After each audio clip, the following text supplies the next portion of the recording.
Welcome to Season 4, Episode 19 of Workers Comp Unwrapped, with your host Aneeq and Angela, our guest who has 15 years of experience in the industry. Today we are talking about overcoming UR denials in 2026, authorization appeal strategies, where we are focusing on avoiding common remote billing pitfalls and ensuring you're meeting new standards. Glad to be here and ready to get into it. Yeah, so welcome to today's deep dive, everyone. We really want to set the scene for you right out of the gate here. Right. So imagine this scenario. You submit a request, reviewed all the imaging, you've consulted with the patient, you've mapped out the entire surgical plan. The whole 9 yards. Exactly. You hit submit, and 0.4 seconds later, an automated system rejects it. Because a physical therapy discharge note from like 3 months ago didn't successfully migrate from your clinical dashboard to the remote biller submission packet. It's madness. It is. That is the reality of operating in the medical space right now for you guys. The core conflict we are dealing with in this deep dive is that the administrative architecture of healthcare has, it's completely outpaced the clinical side. Yeah, it really has. You aren't just treating injuries anymore. You are locked in this daily battle of data validation, right?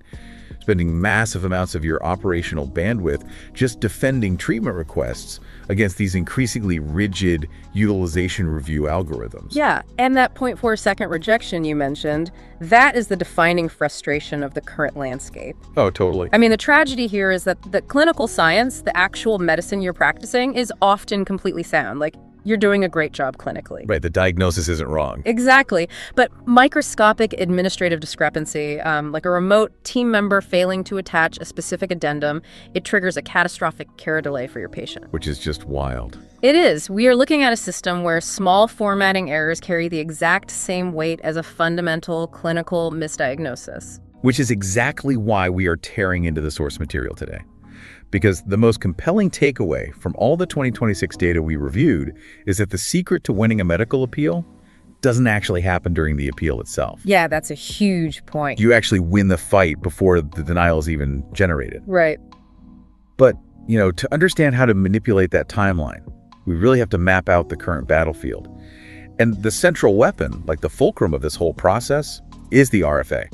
The request for authorization. Yes. All right. Let's dig into what an RFA actually represents functionally in 2026, because it's no longer just a piece of paper or a standard web form, right? No, not at all. An RFA in Workers Comp, it's the foundational mandatory data packet that you submit to seek payer approval for practically any intervention. Right. Imaging, therapy, compound medications, surgeries, you name it.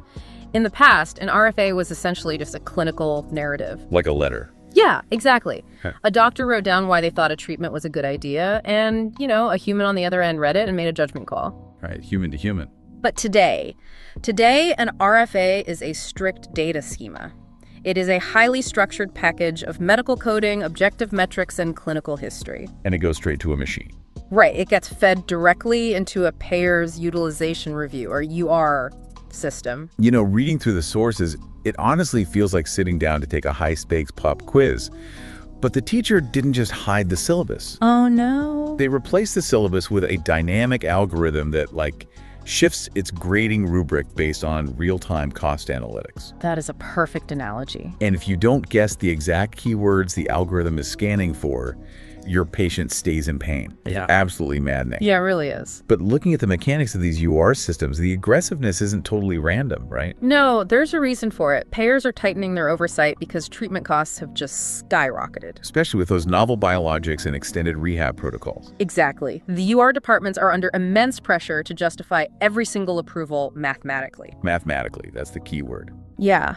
The shift from subjective human review to objective algorithmic screening, it changes your entire strategy.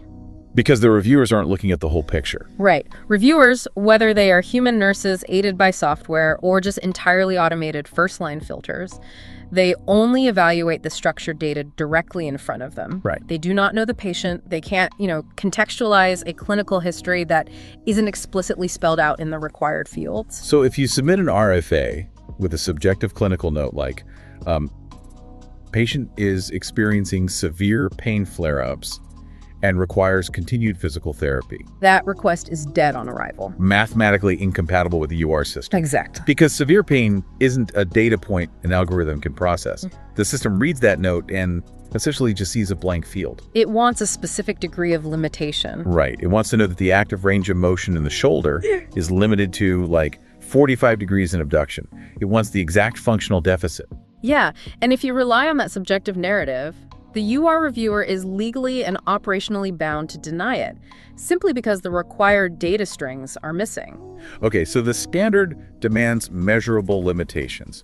And this disconnect between how doctors speak and how UR systems read is the primary driver of this whole denial crisis. Oh, 100%. Highly trained medical professionals are seeing massive denial rates, not because their care plans are wrong, but because the mechanical translation of their care plan is failing. Yeah, the translation is where everything falls apart. So let's look at the anatomy of these losses. The specific pitfalls are incredibly consistent in the data, particularly as practices have scaled up their reliance on remote billing and admin teams. The structural disconnect between the localized clinic and the remote administrative team seems to be the biggest vulnerability right now. Yeah, let's talk about how this actually breaks down in practice, because the source material highlights insufficient medical necessity documentation as the heavyweight champion of denials. Which is such a broad term. Right. What does that even mean? What's actually happening is a failure of system integration. You have your EMR system sitting in your office housing all these brilliant clinical insights. Yep. But the remote billing team, who might be operating in a completely different time zone or on a different software layer, they are pulling incomplete data to bill the RFA. Yeah, that EMR integration gap is responsible for the vast majority of missing records denials. How does that usually play out? Well, a physician might document the failure of a 6-week conservative care regimen perfectly in their localized EMR. Right, they did the work. They note the NSAIDs didn't work, the home exercises failed, the pain is getting worse, but when the remote authorization team compiles the RFA, their interface might only pull the most recent clinic note. Oh, wow. So they miss all the history. Exactly. Yeah. They fail to capture the historical progression.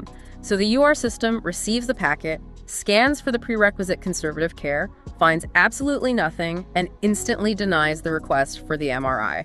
And the left hand has absolutely no idea that the right hand failed to attach the historical PDF. Happens every single day. That's brutal. Another massive failure point I noticed in the data is unsupported treatment frequency. Oh, yeah. Like, you ask for 12 sessions of post-operative therapy when the baseline guidelines only suggest 6 for that specific surgical code. And the UR system flags that deviation immediately. Instantly.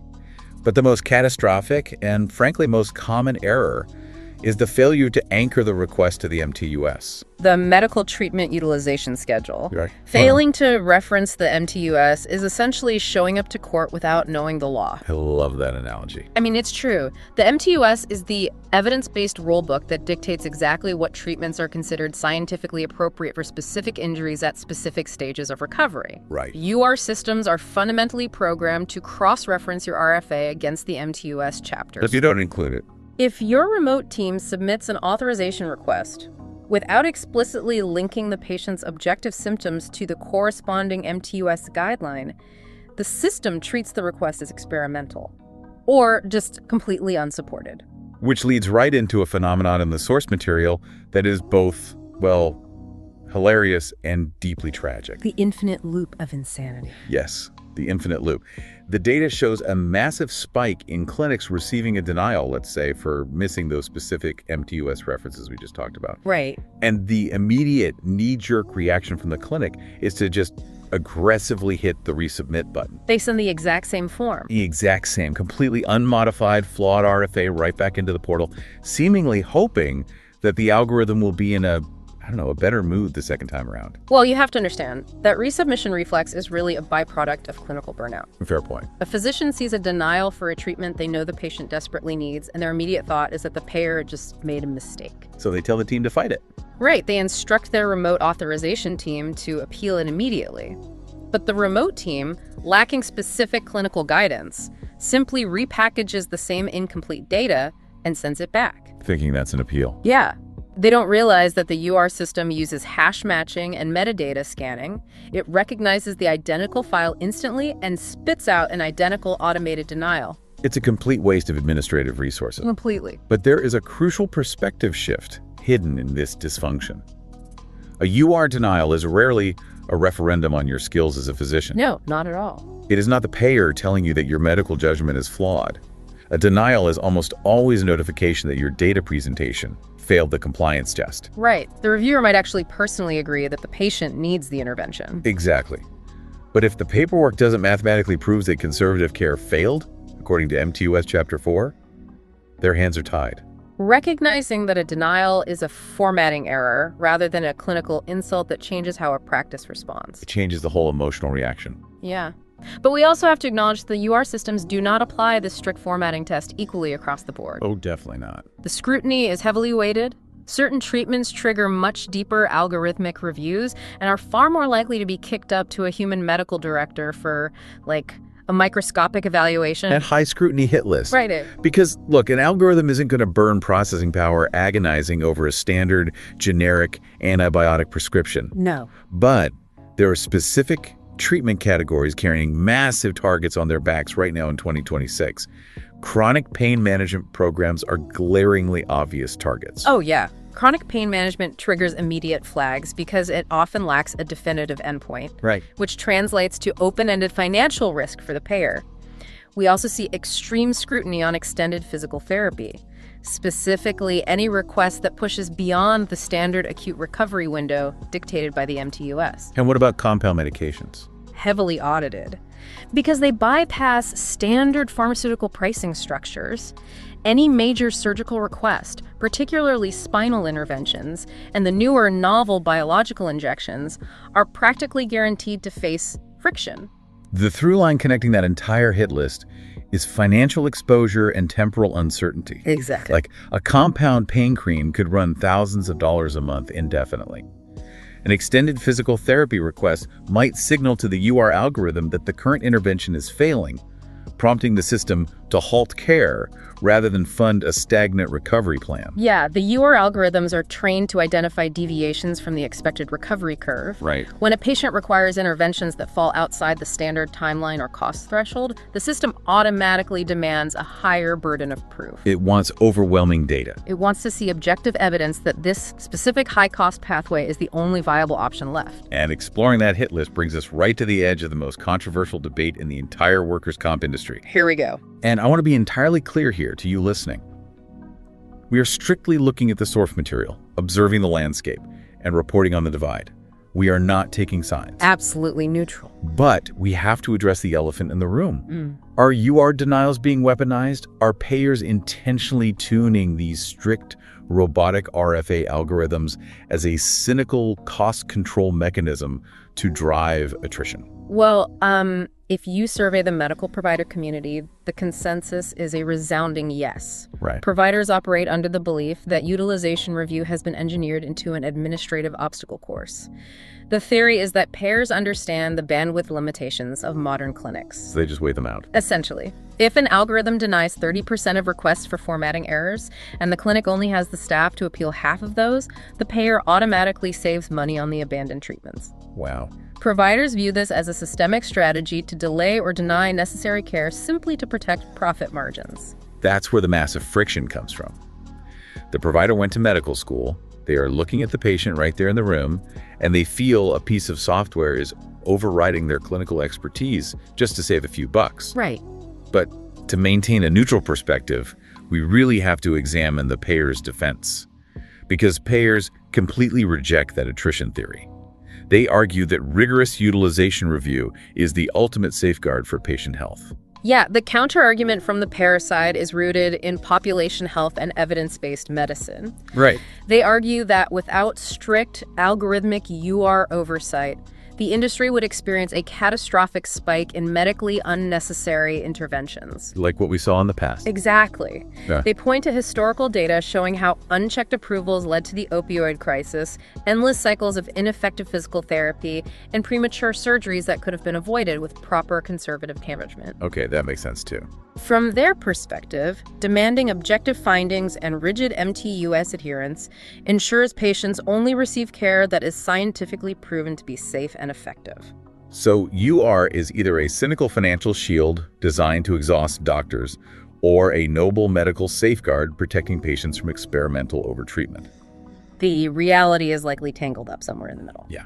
But regardless of the philosophical debate, the operational reality for you, the listener, is absolute. If you want to get your patients treated, you have to play the game by the algorithm's rule. Have to. Which shifts our focus to the actionable strategy. How do you survive when that denial inevitably lands in your remote team's dashboard? Well, the most critical step in the appeal process is divorcing clinical ego from administrative strategy. It's hard to do. It is. It is incredibly common for a provider to take a denial personally, schedule a peer-to-peer review with the payer's medical director, and use that phone call to vent about the broken state of the American healthcare system. Right. They argue the clinical philosophy of the case. And look, yelling at a medical director about philosophy during a peer-to-peer review is like yelling at a toll booth operator about the price of gas. That's exactly what it is. It might feel cathartic, but the barrier isn't going up. The reviewer on the other end of the line is operating off a strict compliance checklist. They cannot approve a philosophical argument. They can only approve data. So reversing a 2026 denial requires absolute surgical precision.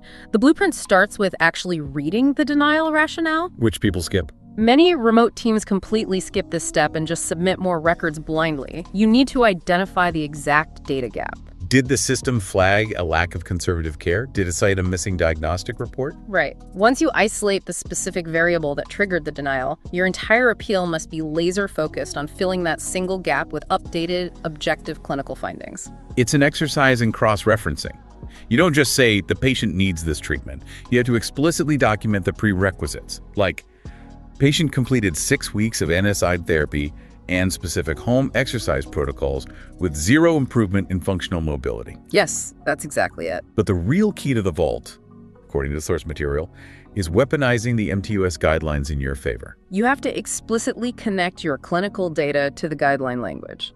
An effective appeal dictates the rulebook back to the reviewer. Give us an example of how that sounds. You state, this request directly satisfies the criteria outlined in MTUS Chapter 4, Section 3.2, because the patient exhibits documented neurological deficits and has failed conservative management. Oh, wow. You literally spell it out. Yes. When you map the objective data directly to the required MTUS fields, you create a mathematical logic loop that makes it virtually impossible for a compliance-driven reviewer to uphold the denial. Hearing the sheer administrative density required to pull this off really emphasizes how dead the old model of the lone wolf physician is. It's completely dead. You cannot just dictate a quick voice note, hand it to a receptionist, and expect a complex RFA to survive a modern UR algorithm. Medicine is an intensely collaborative data sport now. It really is. The infrastructure required to maintain approval rates has fundamentally shifted. Relying solely on the treating physician to manage UR appeals between patient visits is a guaranteed path to practice failure. We just don't have the time. Right. The most successful clinics have built robust, specialized authorization ecosystems, dedicated remote billers, clinical documentation improvement specialists, and compliance auditors. They are just as critical to patient outcomes as the physician. I look at modern medical administration like a Formula One pit crew. Okay, I like that. The physician is the driver. They are out on the track making split-second clinical decisions, steering the patient's care, executing the procedures. They are the focal point of the operation. Sure. But the driver does not analyze the engine telemetry in real time, and they certainly don't change their own tires. The pit crew, your remote authorization team, your EMR specialists, they actually win the race. That's very true. The telemetry data is your clinical notes. If your remote biller doesn't properly translate your clinical telemetry into the exact data string the UR system requires, the car stalls. The pit crew analogy works perfectly when you consider the mechanics of the appeal deadlines, too. Oh, the turnaround times. Yeah, we are dealing with incredibly strict 5-day or 14-day turnaround windows. If your remote team drops a lug nut, if they map the wrong ICD-10 code, or forget to attach the MTUS cross-reference, The driver loses the race, regardless of their clinical brilliance. And the other side has an amazing pit crew. Exactly. The payers have highly optimized AI-assisted pit crews running continuous compliance metrics on their side. If your clinic's administrative team is just a single overwhelmed staff member caught in that infinite loop of resubmitting flawed PDFs, you cannot compete. You really can't. We are essentially saying that the medical appeal has transformed from a clinical debate into a strict compliance audit. Yes. It is an open book math test where you have to show your specific calculations. And this forces us to look at the ultimate takeaway for anyone trying to navigate this landscape. Which is? The most effective way to handle a UR denial is to ensure it never happens in the first place. Prevention. Prevention is infinitely more valuable than a successful appeal. Absolutely. You build the structural integrity of your approval before the RFA ever leaves your system. How do clinics actually do that? Practices need to implement internal auditing mechanisms. Before a remote team hits submit, they should be running the packet through their own checklist. Right. Are the objective metrics present? Did the EMR successfully export the historical conservative care notes? Is the MTUS chapter explicitly referenced? Checking your own work? Exactly. By building an ironclad RFA on day one, you bypass the friction of the UR algorithm entirely, you preserve your administrative bandwidth, and the patient receives their treatment without a localized bureaucratic delay. So, looking at your own operations tomorrow, the mandate is clear for you. You need to evaluate your pit crew. Right. Are your remote billing teams receiving the objective clinical data they need from your EMR to build a mathematically sound RFA? Is there a clear communication loop when a UR algorithm demands more specific data? Or are those requests just falling into an administrative black hole? Yeah, relying on outdated subjective documentation habits in a data-obsessed UR landscape is just a recipe for operational paralysis. The standard for authorization has evolved into a rigid, data-driven science, and the scrutiny will only intensify. Adapting your practice's administrative architecture to meet these objective demands is really the only viable way forward. Well said. But, before we wrap up this deep dive, I want to leave you with a final thought to chew on regarding this entire landscape. Lay on us. We've explored how robotic and algorithmically obsessed these 2026 utilization review standards are. Reviewers, both human and software, are essentially just scanning for objective metrics, checking required boxes, and looking for exact guideline matches. The human nuance of medicine has been largely engineered out of the authorization process. Right. So, if the standard is truly just a rigid mathematical equation of matching EMR data to MTUS criteria, how long is it until human physicians and human reviewers are completely excised from the authorization workflow? Oh, wow. Are we merely a few years away from a reality where your clinic's AI automatically drafts the RFA based on biometric telemetry? Yeah. Just to do battle with the payer's AI that's reviewing the RFA, while the actual humans just sit back and watch the algorithms negotiate the right to heal? When you look at the trajectory of natural language processing and automated compliance software, that scenario is rapidly moving from science fiction to an inevitable operational reality. Definitely something to keep you awake tonight. For sure. Thank you so much for joining us on this deep dive. Stay curious, audit those RFAs, and we will catch you on the next one. Thanks for listening to Workers Comp Unwrapped. If you found value in today's episode, subscribe and share with fellow doctors. Stay informed and keep making a difference in your patients' care.